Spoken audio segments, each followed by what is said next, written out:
Yeah, thank you very much. Glad to be here. I'm Mohan Gupta, CEO of Acumen Velocity.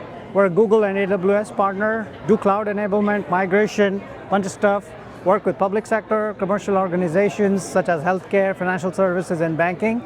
We have a few apps on the Google Cloud Marketplace. One of my biggest customers are a multi-global healthcare organization that uses our applications across 14 countries. Wow, okay, so that's a lot.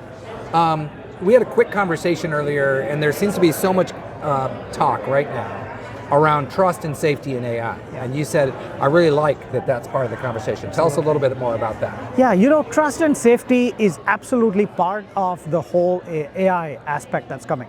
With all the agents and what people are doing with the agents and what people are going to be able to do with the agents is just going to compound over time. Models are going to be dime a dozen. It's going to be all about the implementation. At the end of the day, human judgment is what's going to be triumphant.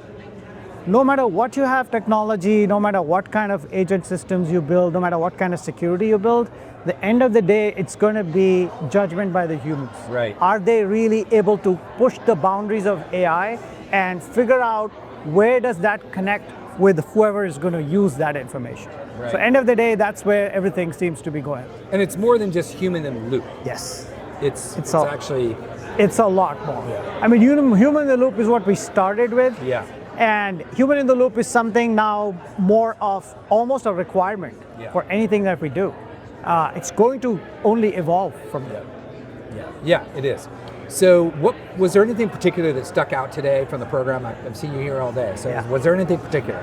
I think the biggest thing is judgment, right? The human judgment is what is going to push the boundaries of AI, push the boundaries of technology. Technology is going to evolve. It's going to evolve independently, but the judgment is what is the human that's going to bring the value to what AI is going to be able to do. So it's a circle. It's a circle. It's a cycle that's going to evolve. It's going to grow. And then I think the connectivity of that circle is just going to become bigger and bigger and bigger over time. So I think that's what jumped up to me, that you can do the tech, you can do the security, you can do the AI, you can remove the data silos, but end of the day, it all boils down to the customer. And some of the great people have already said this, right? Start with the customer experience and then tie the technology back to the customer experience rather than trying to figure out the technology and mapping it back to customers. So I think that's where I tend to see things flowing. Yeah, I saw that. It was Zenith Studio, I think. Their philosophy is that cost of product now is zero. Yeah. So you have to solve a customer problem first. Yep. Find a customer, solve their problem, and then build the product for that problem. Absolutely. Which is upside down from where we've been as startups. The other thing too that stuck out to me was from that same panel, Ryan Wang from Outpost Capital, when we posed the question, what do you think AI can't replace? Yeah. And so people were talking about like some tasks, things.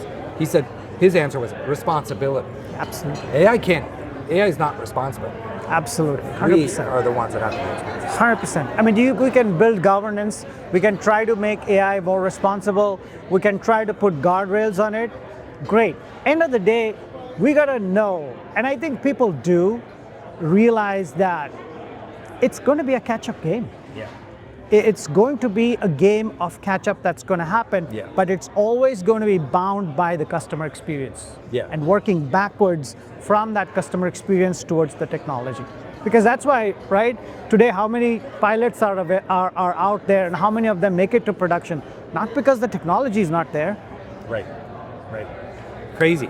All right, so we're coming back to AI4 next year. Yeah. In a year, where do you think the conversation is going to be? I think a lot more will be a lot more autonomous. There'll be a lot of governance that's going to be put in with all the new legislation that's already coming out, right? There's already 2 bills out. There's one more potentially coming out today or anytime today or tomorrow. Yeah. I think a lot of that is going to start putting in, but I think we'll see a lot more evolution of use cases. We'll see a lot more productionization. Yeah. I think a lot of it also has to do with the barriers that the workforce has today about the whole job loss situation. I think a lot of that will get mitigated by this time next year. Yeah. I think people will be really talking about what else can we do, right? So leveling up that human experience from doing, like I think one of the panelists were talking about, where are the fresh graduates or new people going to start in the workforce, right?